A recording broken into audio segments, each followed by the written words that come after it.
Ya Allah, sungguh Engkau Maha Pemaaf, sungguh Engkau Maha Penghapus dari seluruh noda dan kotoran yang pernah dikerjakan oleh hamba-Mu ini.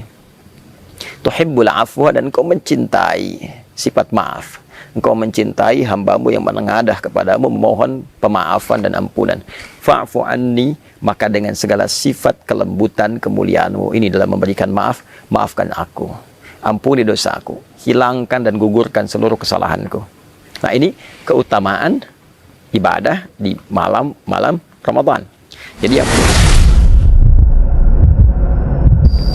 teman-teman sekalian, di antara ibadah yang penting di bulan Ramadan adalah ibadah yang ditunaikan di sepanjang malam Ramadan. Sebagian orang mengira bahwa puasa itu hanya terfokus pada ibadah siang saja.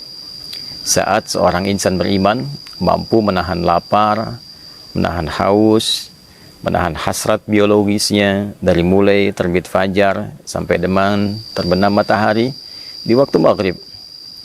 Namun demikian, Nabi SAW memberikan satu informasi yang sangat penting, sangat luar biasa mengenai satu amalan di malam-malam Ramadan yang bila kita tunaikan menghadirkan keistimewaan, yang bahkan keistimewaan ini disampaikan dengan diksi yang serupa oleh Nabi SAW dengan rangkaian-rangkaian keutamaan yang mengiringi ibadah siang di bulan Ramadan. Dalam hadis riwayat Al-Bukhari, bahkan dalam selisih yang tidak banyak di penomoran hadisnya, melalui rawi atau periwayat yang sama, yaitu sahabat Abu Hurairah radhiyallahu taala anhu dari Nabi sallallahu alaihi wasallam. Kala beliau sallallahu alaihi wasallam menginformasikan tentang keutamaan Ramadan, beliau bersabda, "Man shama Ramadhana imanan wa ihtisaban, ghufira lahu ma taqaddama min dhanbi." Siapapun yang menunaikan puasa Ramadan, jadi khusus dikerjakan di bulan Ramadan, seperti pernah saya sampaikan di pertemuan yang lalu, bukan menunjukkan puasa yang umum, Seninkah, Kamiskah, Ayyamul Bid atau selainnya, tapi memang khusus dikerjakan di waktu Ramadan. Man shama Ramadhana imanan, ia kerjakan puasa Ramadan ini dengan penuh keimanan, berwujud keikhlasan karena Allah Subhanahu wa taala. Wahtisaba, dia berharap ridha Allah, pahala dari Allah, dan mengoreksi dirinya untuk mendapatkan ampunan Allah. Ghufira lahu ma taqaddama min dhanbi, maka sepanjang bentangan dari terbit fajar sampai dengan terbenam matahari itu ada peluang bagi dirinya untuk mendapatkan ampunan dari Allah atas semua dosa-dosa yang pernah ia kerjakan. Redaksi hadis ini nyaris kita dapati kesamaan yang luar biasa, nyaris kita dapati kemiripan yang luar biasa dengan ibadah malam. Perbedaannya hanya terletak pada bentuk ibadahnya. Jika pagi itu shoma, yaitu puasa, maka malam itu qama, qiyam, penunaian salat.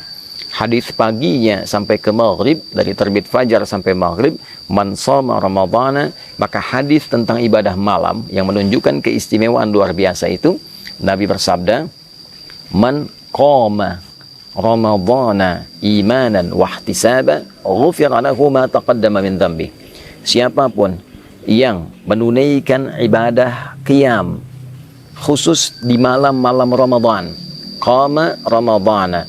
Jadi qiyam ini baik itu qiyamul lail sifatnya, baik itu tahajud ataupun witir, dikerjakannya khusus di malam-malam Ramadan, bukan di luar malam Ramadan. Bukan Al-Muharram, bukan Safar sampai dengan Rajab, ya, atau bahkan Syawal, atau bahkan kemudian Dzulqa'dah, Dzulhijjah. Ini khusus sepanjang malam Ramadan saja. Man qama Ramadhana, siapapun yang mampu menghidupkan malam Ramadan dengan menunaikan qiyam. Qiyam di sini dimaksudkan salat. Karena redaksi salat di dalam Al-Qur'an seringkali diiringi dengan turunan kata qama. Baik itu dari qamanya ataupun aqamanya. Aqama yuqimu iqamatan, aqimus salah, yuqimuna salah, aqimis salah. Bahkan sebelum salat ada iqamah untuk memberikan isyarat kepada kita kesiapan untuk menghadirkan kekhusyuan sebelum menunaikannya. Man qama Ramadhana, siapapun yang menunaikan, menghidupkan malam Ramadan, menunaikan sholat dengan penuh kekhusyuan, imanan, dan dia kerjakan sholat ini karena Allah, bukan karena trennya orang bangun dia bangun, bukan karena trennya orang menunaikan sholat ini berjamaah dia ikut berjamaah, bukan karena trennya menunaikan sholat di masjid fulan, masjid X, masjid yang ramai lalu dia ikut ke situ hanya untuk mengupdate statusnya. Bukan, dia kerjakan semua ini untuk mengharapkan ridha Allah Subhanahu wa taala. Wahtisabah, dan dengan keikhlasannya ini dia berharap benar ridha Allah, pahala dari Allah, seraya dia menghidupkan nilai evaluasi bagi dirinya. Dia evaluasi dirinya, dia bermuhasabah. Ghufira lahu ma taqaddama min dzambi. Sama persis kalimatnya. Maka ia berpeluang mendapat ampunan Allah Subhanahu wa taala dari semua dosa yang pernah ia kerjakan selama hidupnya. Jadi antara ibadah siang dengan ibadah malam, satu ada keistimewaan yang serupa, yaitu sama-sama berpeluang menghadirkan ampunan Allah Subhanahu wa taala. Serupa dengan hadirnya peluang ampunan dosa dari Allah Subhanahu wa taala. Oleh karena itu, ibadah malam ini tidak boleh disia-siakan. Jadi sebagian ulama bahkan berkomentar jika ada orang yang menunaikan puasa di terbit fajar sampai dengan maghrib menjelang malam itu, dia menunaikan puasa dengan sempurna, benar puasanya, tapi dia tidak mengerjakan qiyam di malam harinya, tidak menunaikan sholat di malam harinya, maka seakan ia tidak mendapatkan kesempurnaan Ramadan. Karena ia berpeluang mendapatkan ampunan di siang harinya, sementara malamnya dia tidak mendapatkan anugerah serupa karena tidak mengambil peluangnya. Jadi ini yang pertama. Itulah yang menjadikan beberapa sahabat sampai istri Nabi SAW, khususnya Sayyidah Aisyah radhiyallahu ta'ala anha, begitu memburu kesempatan malam-malam Ramadan. Ya, karena selain ada ampunan dosa, ada peluang yang kedua, yaitu peluang mendapati malam Al-Qadar. Ya, peluang mendapati malam Al-Qadar. Karena ada hadis dengan redaksi yang lain yang memberikan penjelasan, memberikan tafsiran tentang keutamaan menunaikan ibadah salat di malam-malam Ramadan ini. Jadi kalau hadis pertama tadi, man qama ramadhana imanan wa ihtisaba, maka hadis yang kedua, man qama lailatul qadri imanan wa ihtisaba, ghufira lahu ma taqaddama min dhanbi. Jadi antara hadis satu dengan yang lainnya saling menafsirkan. Yang pertama menunjukkan jenis ibadahnya yaitu salat di malam-malam Ramadan. Yang kedua memberikan kesan bahwa di antara malam-malam penunaian Ramadan itu akan ada peluang satu malam yang istimewa, yaitu malam Al-Qadar. Jadi orang yang mampu menghidupkan malam Ramadan dan menunaikan sholat di dalamnya, maka di antara peluang yang ia dapatkan adalah kesempatan besar mendapatkan anugerah malam Al-Qadar. Untuk itulah kemudian Nabi SAW menegaskan, man qama lailatul qadri, siapapun yang mampu menunaikan sholat di malam Ramadan dan bertepatan malam itu dengan malam Al-Qadar, ghufira lahu ma taqaddama min dhanbi, maka berpeluang ia mendapatkan semua ampunan dari beragam jenis dosa yang pernah ia kerjakan dalam hidupnya. Sampai satu ketika Al-Imam At-Tirmidzi mendokumentasikan satu hadis yang riwayatnya tersambung pada Sayyidah Aisyah radhiyallahu taala anha dari Nabi sallallahu alaihi wasallam. Satu keterangan ketika beliau bertanya kepada Nabi sallallahu alaihi wasallam, qalat atau kama qalat, ya Rasulullah, ara'aita in 'alimtu ayya lailatul qadri ma aqulu fiha. Ya Rasulullah, bagaimana pendapat Anda sekiranya saya menyadari, saya merasakan malam ini ada getaran yang berbeda, ada tanda-tanda malam Al-Qadar. Maka kalau saya sedang menghidupkan malamnya, kemudian merasakan aura itu, doa apa yang harus saya bacakan? Doa apa yang Anda bimbingkan? Maka Nabi SAW mengatakan, faquli, maka katakanlah dengan kekhusyuan, dengan penuh harap, Allahumma innaka afuun tuhibbul afwa fa'fu anni. Riwayat lain, Allahumma innaka afuun karim tuhibbul afwa fa'fu anni. Ya Allah, sungguh Engkau Maha Pemaaf, sungguh Engkau Maha Penghapus dari seluruh noda dan kotoran yang pernah dikerjakan oleh hamba-Mu ini. Tuhibbul afwa, dan Engkau mencintai sifat maaf. Engkau mencintai hambamu yang menengadah kepadamu, memohon pemaafan dan ampunan. Fa'fu anni, maka dengan segala sifat kelembutan kemuliaanmu ini dalam memberikan maaf, maafkan aku. Ampuni dosaku, hilangkan dan gugurkan seluruh kesalahanku.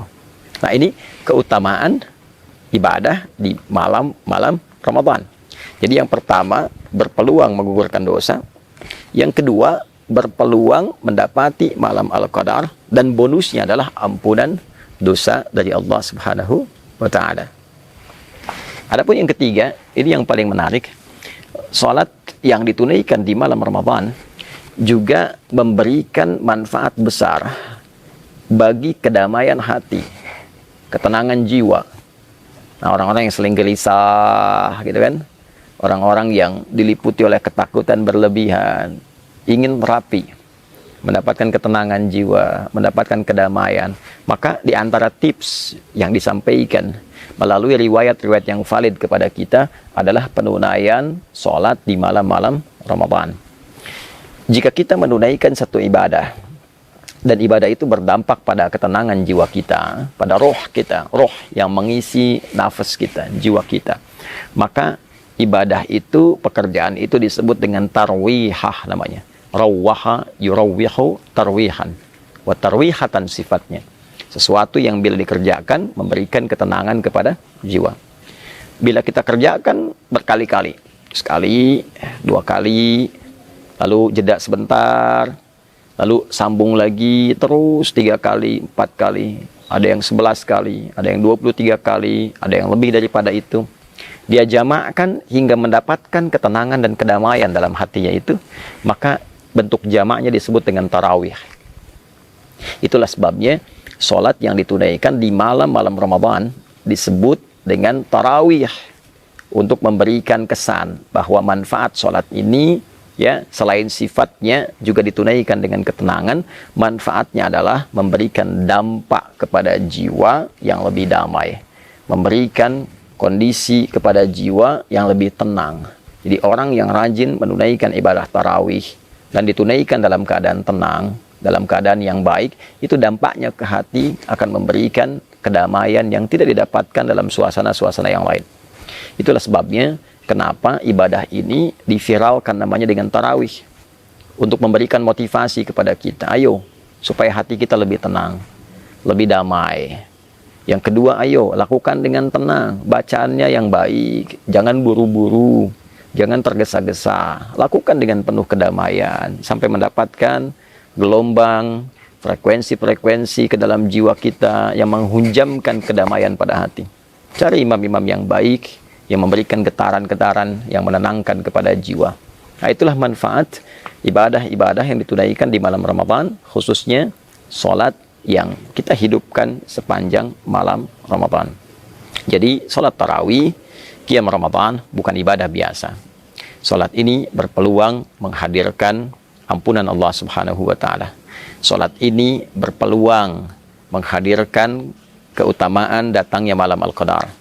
Sholat ini berpeluang memberikan kedamaian kepada jiwa. Masuk ke masjid dalam keadaan yang belum tentu damai sepenuhnya, pulang dalam keadaan yang tenang. Bila pun ajal tiba, wafat dalam keadaan tenang. Ditanya malaikat dalam keadaan tenang, kembali kepada Allah dalam keadaan tenang. Itu diantara keutamaan yang tersaji dari menu-menu ibadah Ramadan. Pilihannya kembali kepada kita. Jika Allah sudah membentangkan siang dan malam dengan beragam keistimewaan yang menghadirkan rahmatnya untuk mengembalikan kita dalam keadaan yang mulia, untuk menenangkan dan menghunjamkan kedamaian pada jiwa kita, untuk memberikan pahala yang bahkan melebihi 1000 bulan. Bila dengan itu semua belum tergerak kita untuk menyambutnya, maka dengan cara apa lagi Allah memberikan peluang kepada kita untuk mengembalikan diri kita dalam keadaan yang baik. Saudara-saudariku, kita diciptakan dalam fitrah yang baik. Kita diciptakan dalam kondisi yang mulia. Ramadan memberikan peluang kepada kita untuk mengembalikan kita dalam keadaan fitrah yang baik dan mulia itu. Mari kita menyambutnya, mari kita hidupkan, dan semoga Allah memberikan kekuatan kita untuk mengoptimalkan semua amalan dan keistimewaan yang tadi disampaikan. اللهم تقبل منا إنك أنت السميع العليم وتب علينا إنك أنت التواب الرحيم. اللهم اجعلنا من مقيم الصلاة ونخصك يا الله، وارزقنا يا أرحم الراحمين بالقوة والحب يا أرحم الراحمين، بالقوة والحب التام لإقامة التراويح مخلصين لك الدين يا رب العالمين. صلى الله على سيدنا محمد وعلى آله وصحبه أجمعين وآخر دعوانا أن الحمد لله رب العالمين. Demikian Adi Hidayat, selamat berbuka. Kami dari Mira. Assalamualaikum warahmatullahi wabarakatuh.